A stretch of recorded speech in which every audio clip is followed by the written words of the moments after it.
What's up, everybody, and welcome back to Fireside Giants. I'm your host, Anthony Rivardo, joined by my co-host, Alex Wilson, and today we're talking about Abdul Carter falling asleep during the meeting and being late, and of course being benched for the first series of the New York Giants loss versus the Green Bay Packers. I can't get past this story, Alex. This is bizarre to me. I know that Abdul Carter went ahead on Twitter and he responded and said he wasn't sleeping, he was getting recovery. That's why he was late to the meeting.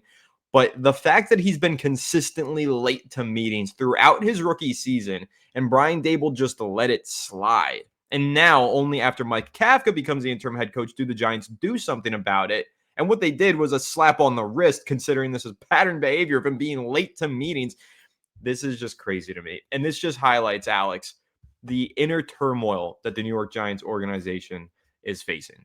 This is a team that just feels like it's lost its way in such an intense fashion. It's really disappointing. So a crazy report today of Abdul Carter being benched for the first series of the game because of a nap, or because he was late to a meeting, if you don't believe the nap theory. And then, of course, we also want to talk about Shane Bowen and the fact that, as Alex put it on Twitter today, this man could survive nuclear warfare. How is he still the defensive coordinator of the New York Giants?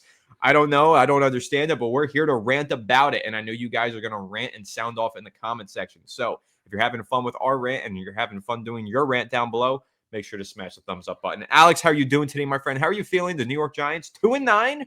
You know what? I'll say this before I hand it off to you. They give us a lot to nap for, right? Sundays, there's no way I'm locked into the TV all the way through. Sometimes they do make me want to nap, so I can't blame Abdul Carter if he really did snooze off in one of those meetings. I mean, man, I saw a couple of Shane Bowen. Cockroaches crawling across my floor. I stomped them out real quick, but Shane Bowen survives nonetheless. This is a situation where it's tough. Everyone knows what's coming. I think they'll probably fire him during the bye week just because it's coming up soon. And, it was the first week with Mike Kafka as the interim head coach. And, Bowen's been kind of surviving the nuclear war, and he is doing a good job of it. So it's kind of crazy to see how he is making it thus far, and yet Daboll is gone. So a lot's going to change here. We know the coaching staff's going to get turned over at some point. It's just, hopefully we can be competitive and the players don't just commit mutiny before then. But it seems like Abdul Carter is, hey, on the bright side of things, Carter's probably better off sleeping than going to those meetings, because every time a player steps into a meeting with Shane Bowen, they lose 2 brain cells. At least Abdul Carter saved himself some brain cells by staying away from those meetings. Whatever the hell Shane Bowen is teaching these players is teaching them to do the exact opposite of what NFL players should be doing. Maximum effort, good positioning. Let's not drop our best pass rushers into coverage. How about that, Shane? Just stay out of the meetings. Everyone should boycott the meetings. Nobody should go to the meetings until he's fired, because he's making these players worse. It's freaking embarrassing. And you see, good God, do I have to go down the rabbit hole of Deontay Banks again? Do I have to talk about how little effort this man displays every single week? Do I have to show you the clips that I put on social media in live time of him literally avoiding tackles? I watched him on a play where the entire field is flowing to the right side. The whole field, the defense, offense, blockers, everybody is falling to the right side. And Deontay Banks is sitting there in the middle of the field, just looking straight ahead and has no idea where the ball is. He's not following his defenders. He's actually going against the grain to the other side. Where is this guy mentally? Where is he? Why is he playing? I would have anybody else play over this guy, anyone that wants to fight for a job, because he has not earned a single rep. It's so sad. It's so sad to see how far the apple has fallen from the tree. I wish Eli Apple was still on the team just for that joke, just for that pun. How far the apple has fallen from the tree. This dude is completely unplayable. Not because he's not a good athlete. We know he is. He does not try. He's a professional athlete making millions of dollars. Does not even try an ounce. Unacceptable. Well, you have guys on this team laying their lives out there. Brian Burns and Okereke tackling like crazy. Even Demetrius Flanagan Fowles is giving 100% effort. This guy is out here giving us 20%, 30%, not even trying to tackle. I mean, it's freaking embarrassing. That's the standard the Giants play. Abdul Carter can get treatment, miss a meeting, a couple meetings, but apparently there's no consequence for not playing hard, for not trying, for not doing it on film in front of everybody, in front of thousands. No consequences at all. It's absolutely absurd what they decide to lay consequence and discipline for. Well, there's really no consequences for anything. There's no consequences for a lack of effort on the field. There haven't been consequences, Alex, for the first 10 weeks of the season for Abdul Carter when he was reportedly consistently making a trend of showing up late to meetings. No consequences, no discipline, no authority, a country club culture. I've described the New York Giants kind of preparation as country club before. It's a term that I've heard Jordan Rannon of ESPN use as well. The Giants have a country club, relaxed, laid back culture. At least they did under Brian Daboll. It needs to go. They need to instill a new culture. They need a new head coach, the CEO type. That's what they're looking for. A guy who can reset the culture, come in and bring an intense leadership factor to the locker room because they don't have that. No consequences for Abdul Carter for the first 10 weeks of the season, despite him being late to several meetings as he was getting treatment, whatever. Doesn't matter. You can't be late. And I think about this, Alex. Dexter Lawrence was asked what his reaction is to Abdul Carter having a disciplinary problem. He said he didn't really have anything to say about it. You're a captain, you're a leader of this team. And that tells me this, Alex. Dexter Lawrence said he had nothing to say to Abdul Carter about that. That's because he doesn't give a shit. That's because the players no longer give a shit. None of the Giants players look like they care. Deontay Banks, perfect example. He has a lack of effort. He gives negative effort on every play. In fact, it looks like he's going out of his way to allow the opposing team to make a big play sometimes. When I watch Deontay Banks, Alex, this is the most gentle way that I can put this. He looks like he's allergic to the turf. He looks like he doesn't want to get on the ground. He'll do anything that he can to prevent himself from being on the floor. So he'll stand there and just swipe an arm out after a 230-pound runner right in front of him. He's just going to put an arm out so that way he doesn't get dragged to the turf. He never makes a physical play. He never puts his body on the line. Every single rep is a business decision for Deontay Banks. I don't know where he got the sense of entitlement that he can play that way. I really don't understand. Maybe it's from actually the New York Giants not giving him any consequences and constantly shoehorning him into the starting lineup, even though he hasn't earned the right to be there. That's why he plays this way, because the Giants don't make him earn it. They don't make him play for it. They don't make any of their players earn it. Think about Evan Neal and how he was handed starting job year in, year out. Finally, this year he goes on the bench, but then they just throw him in a doghouse and say, we don't want anything to do with you. And then they do the same thing with Jalen Hyatt last year. He gets out of the doghouse and he doesn't even care enough to finish running his route at the end of the game, and Jameis Winston throws an interception as a result. And let me just highlight this, Alex. That's two major draft picks that Joe Shane made that were supposed to help us win games, be long-term centerpieces for this team. Traded up in the third round for Jalen Hyatt. Traded up in the first round for Deontay Banks. Think about the accumulation of draft capital that they sacrificed to trade up to draft both of those players in the same weekend. And this is the result. Those two players effectively cost the New York Giants a football game on Sunday. And it's not the first time that they've directly played into a loss before. That is an indictment, not just on the culture, not just on the coaching staff and the lack of effort, the lack of leadership from the players. It's on the front office and the general manager too.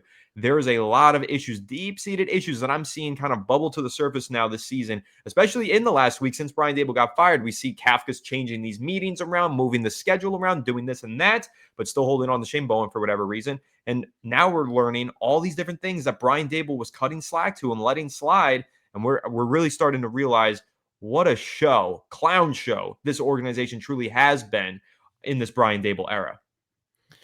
Yeah, man, there's just no discipline. There's no discipline. There's no accountability. He ran it like a country club. You know, you want to go and play some golf and have some food and hang out. Go to the Brian Daboll organization. You know, that's what he developed for the Giants. There was no standard. They barely prepared. They didn't practice hard enough. They didn't do anything. You know what I mean? They really just didn't do much. And I just don't get it. I just don't understand it. The Giants need a head coach who's buttoned up, that's going to instill discipline, that's going to hold the team to a standard. And, you know, you talked before about like Dexter Lawrence doesn't give a shit. Like these guys don't give a shit about what it's not their job. You know what I mean? Every individual player is in charge of making sure that they're up to the standard. Look, I understand the captain. I understand the captain. He's a captain. No, I get that. I get that. But if you're a captain of a team, if you're a leader on a team and you see the coaching staff who's supposed to be the first line of defense not doing their job at an adequate level, you are already compromised. You know what I mean? Like it is not the players' jobs to coach for the coaches. And that's what it has become. It's become the players have to step in and change the situation. The players had to have a players meeting to like get Shane Bowen to change things. The players had to do it. They had to step in and change things. Like, that is so bad. You know what I mean? And I hate to like always go on this negative path, and I want to get to more positive things at some point, and we are going to head down that direction in a couple of minutes with a couple of head coaching candidate conversations. However, when it comes to just the leadership and why does Dexter Lawrence not care as much? Why do guys like they're just trying to get to the end of the season, like live it out. They've already been on this path a couple times. They know what it looks like. But like the coaches are supposed to be the first line of defense for the discipline, the standard that they're trying to set. And this is the first time it's week 11, reports suggesting that Abdul Carter has now been late to multiple meetings throughout the season. This is the first time any consequence has been deployed to fix that problem. He's a 22-year-old kid. 22. Like, I know he's a professional athlete, but this is a 22-year-old rookie. We need to have the rationale to understand that the coaches have to develop this player, have to be there for this kid. Like, he's going to have mistakes. Like, you need to be able to set the tone for these guys. And the Giants, the coaching staff has let these guys down. This is where I need to jump in here. And unfortunately, I need to rip into Abdul Carter a little bit here, because I'm not just ripping into Brian Daboll, Mike Kafka, and the Giants organization. A lot of blame to go around for a situation like this. Abdul Carter needs to be held responsible. He needs to hold himself accountable, and he needs to, and granted, he did tweet, "It's on me. I need to be better. I was doing rehab, whatever. I don't care." This is a kid who, upon getting drafted, begged and pleaded for the number 56, begged and pleaded for the number 11, basically tried to tell all the fans that he was going to walk into the NFL and be a superstar from day one. And through 10 weeks, he has a half a sack to his name, not even one full sack. He has been seen taking plays off throughout the season. And now we're learning that he hasn't been going to the meetings. You're not given the Lawrence Taylor treatment, buddy. You have to earn it. Lawrence Taylor, they cut him a lot of slack in his career. The stories are legendary. You could go read about There's a reason for that. Some of them aren't legendary, but the stories are crazy. They're legendary. Some of them are legendary. Some of them are just insane. Whether he was out gambling late night with the mobsters or he was doing drugs in the locker room, he was a Hall of Fame talent that showed up and showed out and had 5 consecutive seasons with 12-plus sacks. Broke records as a rookie. Is, to this day, the most recent defensive MVP in NFL history. It's been that long since the last time the league has had a defensive MVP, and that was Lawrence Taylor. He earned the Lawrence Taylor slack. He earned the right to behave the way that he did. You don't get handed that kind of treatment. The LT treatment was earned by LT. That's my point here. And Abdul Carter, you didn't earn it. You haven't earned anything. You've done nothing so far. Yes, you were tremendous at Penn State. You walk around that campus, you're a god over there. You're a Penn State legend. Credit to you. You earned that right. Earn it here in New York. You can't behave like you have that LT specialty when you haven't demonstrated it on the field. And nobody wants Abdul Carter to succeed more than we do. You and I, Alex, we pounded the table for Abdul Carter at number 3. We think that he truly does have elite talent and potential, otherworldly potential. I mean, the comparisons that were given to this guy prior to the draft, the Micah Parsons of the world and all of these other superstars that he was compared to. I think he's got the potential to be just as good as those superstars. But he's got to earn it. It's not given. Everything's got to be earned. So that's just the way that I look at it. Abdul Carter, you want the special treatment. You've got to earn it. You can't be given that special treatment. You're still just a 22-year-old who's making a name for himself in the NFL. Your name has not been written into the history books just yet like it has been for Phil Simms, number 11, for Lawrence Taylor, number 56. So you got to play with a chip on your shoulder, and you cannot go 10 weeks into your season, miss meetings and fall asleep, whatever you're doing that's causing you to lose your attention to detail. It's completely unacceptable, especially for a guy who's striving for greatness and wants his name in the Ring of Honor. If that's what you want, you need to play that way, and you're only going to play that way if you prepare that way. So that's my message to Abdul Carter. It comes from love because I really think he's special, and I want to see him succeed. But come on, let's drop the entitlement, drop the egos. Let's start playing football to the best of our abilities and trying to help this football team win. Yeah, I mean, listen, when it comes to Abdul, like I said, he's a 22-year-old kid. Like, he looks like he's much older, but he is still a kid, like, just in terms of his development as a human being. He's still so young.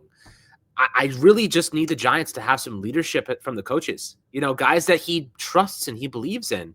And I just think Brian Daboll let him do whatever he wanted. Like, Anthony, you're talking about him having understanding he needs to earn that respect, earn the ability to get that slack. Brian Daboll gave it to him without anything. You know what I mean? Like, he was enabled. He enabled Abdul Carter to do stuff like Very this. true. You know what I mean? So again, I'm going to revert back to the coaching. The coaching sets the standard. They allow players to walk all over them. Brian Daboll allowed the players to walk all over him and allowed the players to set the tone. He lost it, I think, years ago. He got Jackson Dart and he was like, this is my saving grace. And then he hyper-fixated on Jackson Dart and completely forgot that the rest of the team matters. Why is that evident? Well, we saw Shane Bowen saying that use the same play in multiple occasions to the same exact result. And Brian Daboll never stepped in and even changed it. Never even had a word to say, right? So let me just say, Brian Daboll being fired was long overdue. Long overdue. He lost complete control of what his role was. He was pretending like he was a friend to these players. You could be a friend to those players after they respect you, after you set a standard for success. When you're really good friends? When everybody wins. Everybody's winning. You want to know what happens to everybody wins? Well, your players get paid more.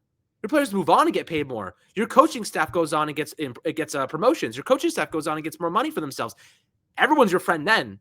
Right now, everyone's Brian Daboll's enemy. Wink Martindale hates his guts. The Wilkin Bros hate his guts. Like, players hate his guts. It's like the guy's rubbed every which person the wrong way. Mike Kafka could barely even say anything good about him. You know what I mean? Like, on the way out, he reamed Mike Kafka out the week before. It was the report that came out. Reamed him out for Theo Johnson dropping a pass. Theo Johnson, just catch the pass, bro. That's not on Mike Kafka. Like, you know what I mean? Like, Brian Daboll was overly emotional. He was way out of line. He got fired for many reasons, but the main one is that he built a culture of lackadaisical, just putrid effort. He didn't expect anything more but putrid effort. Against the Packers, yeah, we saw the same old guys doing the same old bullshit. Deontay Banks, yeah, his effort's not going to change because Mike Kafka's there. That is now his style. He has to leave New York. He has to leave this team for that to change around. That's my personal opinion at this point. But everybody else I saw fought yesterday on Sunday afternoon. Everybody else I saw fought. Burns fought. The offensive line fought. Singletary, Tracy fought. Isaiah Hodgins fought for Mike Kafka. Jameis Winston fought. You know what I mean? Like, I saw more effort than I've seen in quite a while from that team under Mike Kafka. And if we get ourselves a good head coach that commands something different and tells the player, if you don't want to be here, you don't want to put in effort, we're going to trade your ass. Simple as that. Banks, we're going to trade you for nothing. You know what I mean? Your legacy in New York will be what you make it. That's what people will remember you by. When they see you on another team right on the bench, they'll remember who you were. You get to decide. This is your moment. You either take it or you freaking bury it.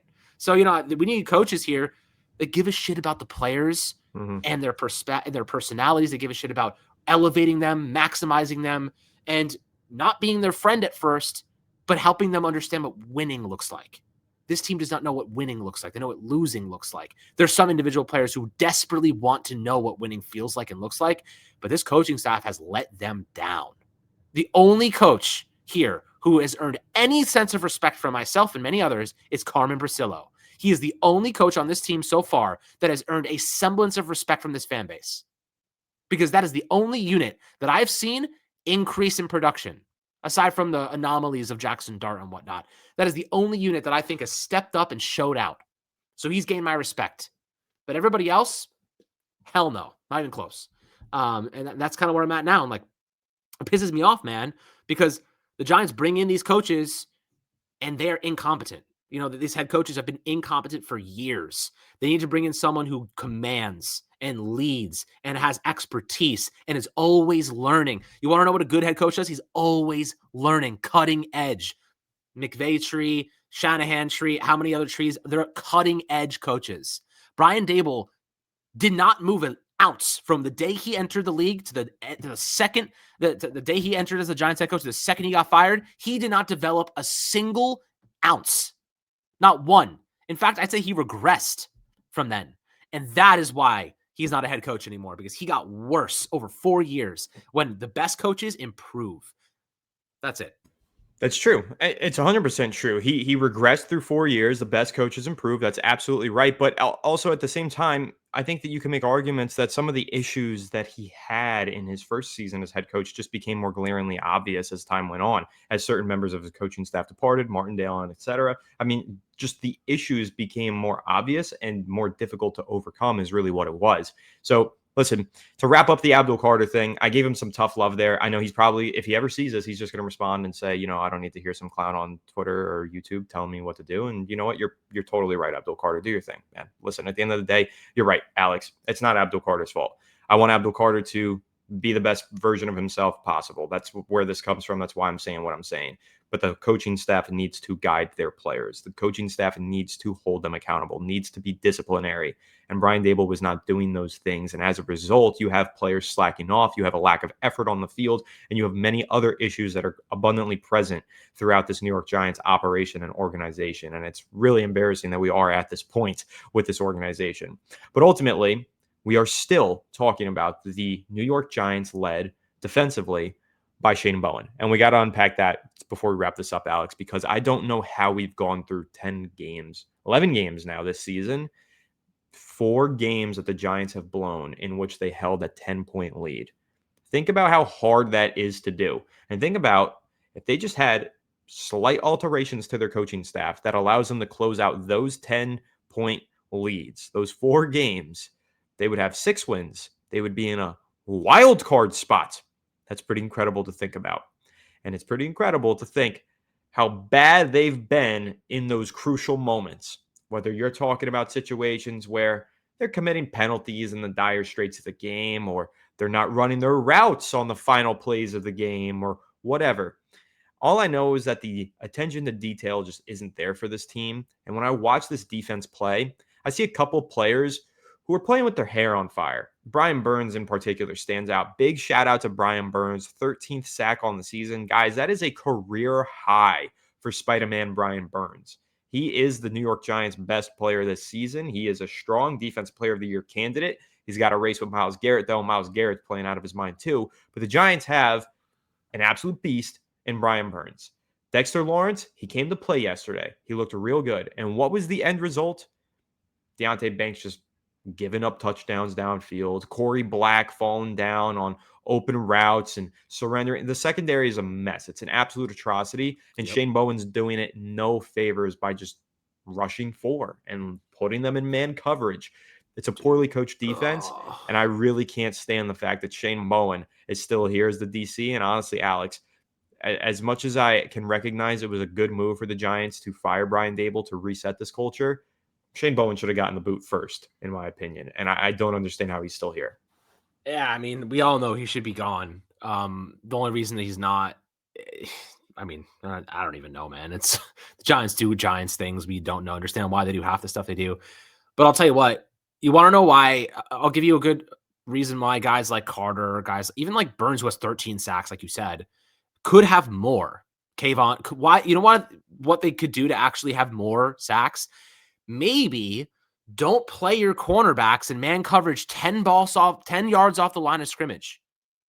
They're just giving up underneath routes. They have yards of cushion. So your pass rushers don't have time to get there. You have an elite pass rush group, yet you're taking their biggest element away. Time. They need time.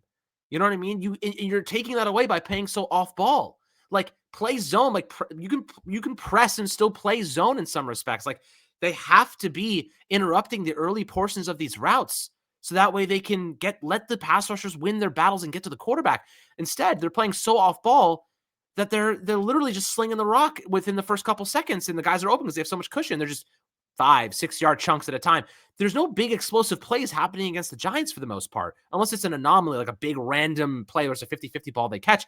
They're dinking and dunking their way to first downs and down the field, like long extended drives on us. And like, Shane Bowen is not doing his team any favors. This is one of the worst defensive coordinators I've ever seen in my life. I mean, his expected production per play is the worst in football.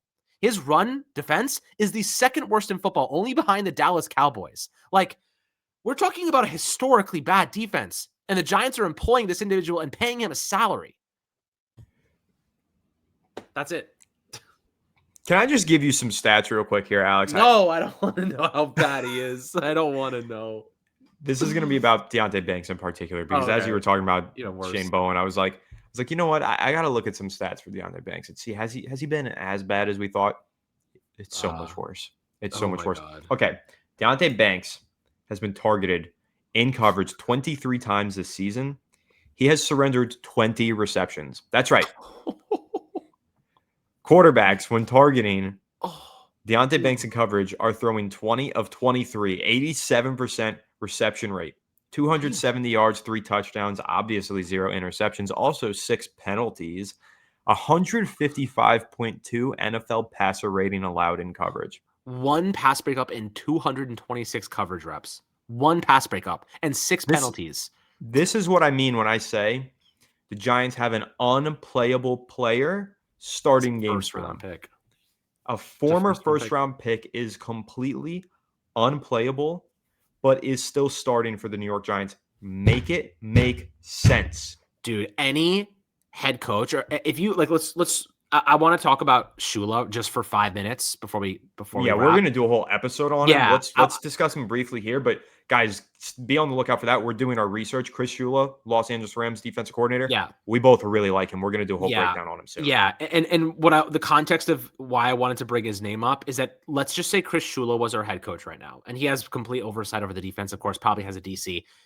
He would never allow a player like this to be on the field. Never. A player that in the film room is lacking effort like this week in and week out, he would rather put anybody else that he feels he can coach out there than a player like this. This is what the Giants have become, though. A place where you can go, get paid, not put any effort in, and still get playing time and still get tossed out there. And like, I know Banks got benched for a minute when Corey Black was in there and he got hurt.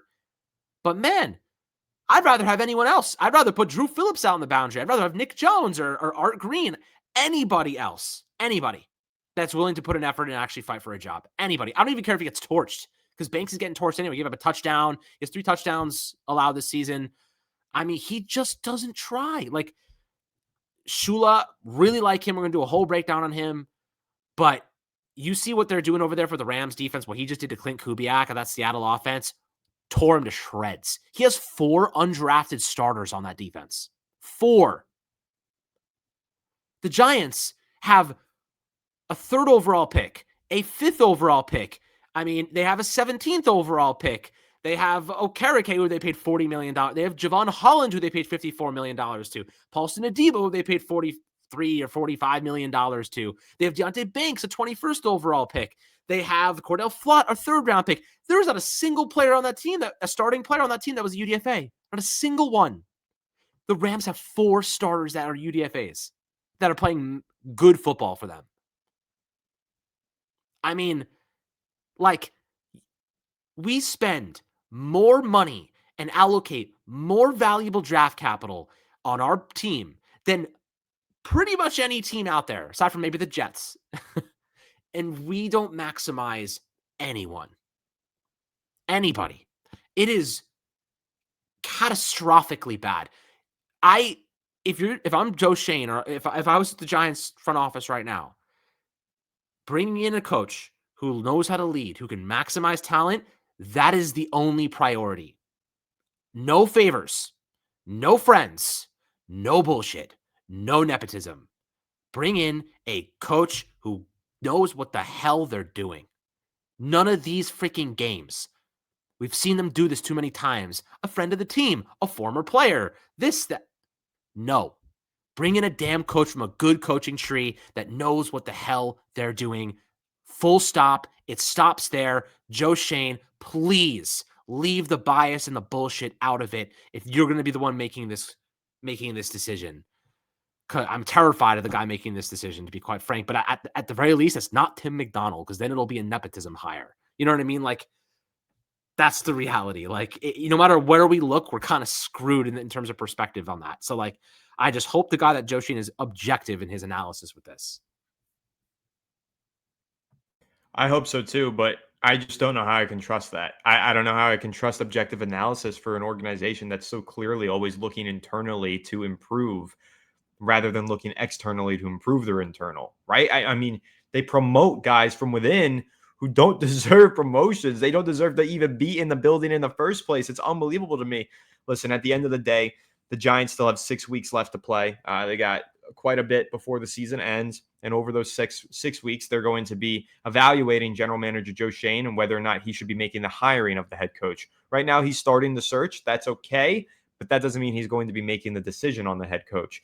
Could be ownership, could be a different general manager. We shall see. But in the meantime, guys, we are going to update you and provide you with all of the information that you need on these head coaching candidates, because there was quite a bit of news that dropped this morning as well regarding the New York Giants head coaching search. And yesterday afternoon, too. Jay Glazer of Fox Sports listed, I think, about 5 to 8 candidates, something like that. Almost all of them former head coaches, other than Chris Shula, who we're going to go ahead and discuss soon. So we'll probably talk about that list of head coaches, kind of like the other episode that we did a few days ago that you guys really enjoyed. Anytime some of these insiders drop a list of candidates, we're going to do one of those episodes where we break down every single candidate and give you guys our take on each and every one of them. So we'll do that for Jay Glazer's list. Connor Hughes of SNY also reported today that the Giants are looking for a CEO type head coach. Hopefully they find that, because that's something that they do desperately need, is a guy who can oversee all 3 phases of the game. But again, there's a lot to discuss in the coming weeks, and we're going to be breaking it all down here on Fireside Giants. So don't go anywhere despite the New York Giants constant losing. Anyways, guys, we will catch you all on the next one. Do make sure to leave a like if you enjoyed. Subscribe to the channel if you're new. Ring bell so you don't miss an episode. And comment your thoughts down below in the comment section. Listen to Apple or Spotify. Make sure to leave us a 5-star review. Go and follow us on all our social media channels at Fireside Giants. Without further ado, catch you on the next one. Have a good one, and let's go New York Giants.